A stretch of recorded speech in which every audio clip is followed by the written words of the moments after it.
All right, numero tres here.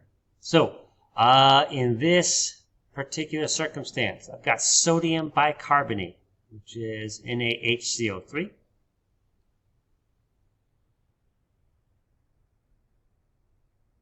Is heated and produces sodium carbonate, water vapor, and carbon dioxide. So that means on the right side, because this is what I'm producing, right? Sodium carbonate. So this is, so again, I don't have to predict the products here, right? The products are told to me, but I do need to write the correct formula for those reactants and products, right? The formula for the reactant, sodium bicarbonate. You guys did this lab, by the way. That's baking soda, right? And we formed sodium carbonate. Sodium is Na plus, carbonate is CO3, 2 minus. That means I need 2 sodiums, 1 carbonate. So that's going to be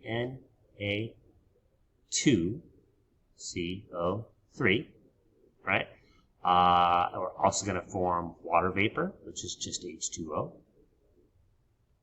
and carbon dioxide, which you guys ought to know is CO2, right? 1 carbon, 2 oxygens. That's what that di prefix means. It means 2 oxygens. Okay? So that is my reaction. Now, it looks to me like I have a single substance that is splitting up to form multiple substances. So I'm breaking it down into simpler materials.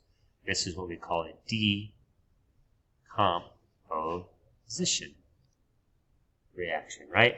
And again, it does say it's heated, so again, if you want to impress Mr. Huderberg, you can throw a little triangle on top of that.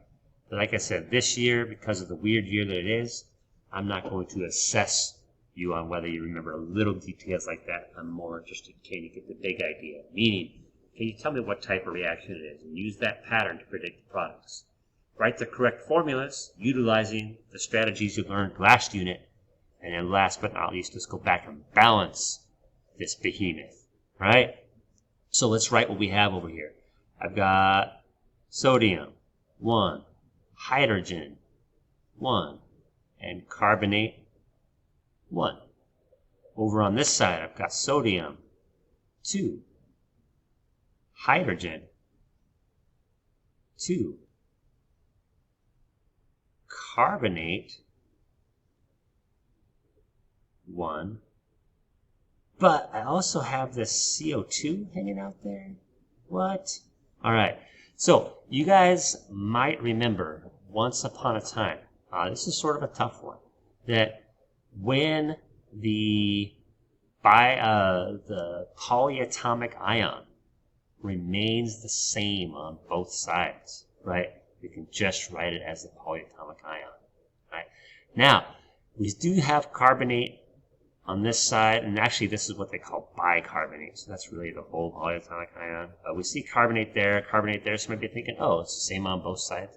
Now, this bicarbonate gets decomposed a little bit into carbonate and carbon dioxide, right? So when we have a polyatomic ion splitting apart, we are better off, right, listing it as the individual elements. And again, like I said, this is a tough one.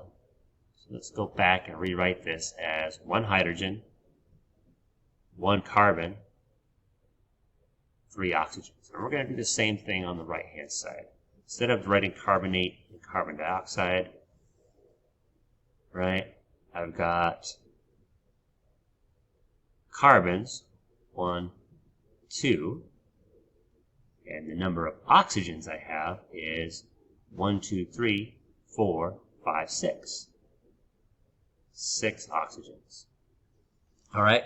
Now, when we do that, one thing we should notice is I have double of everything on the right-hand side, which makes it really easy to go back and balance, actually. If we go back and write out every single element like this, hey, double the sodium, double the hydrogen, double the carbon, double the oxygen, that means all I need to do is double this side. And all of a sudden,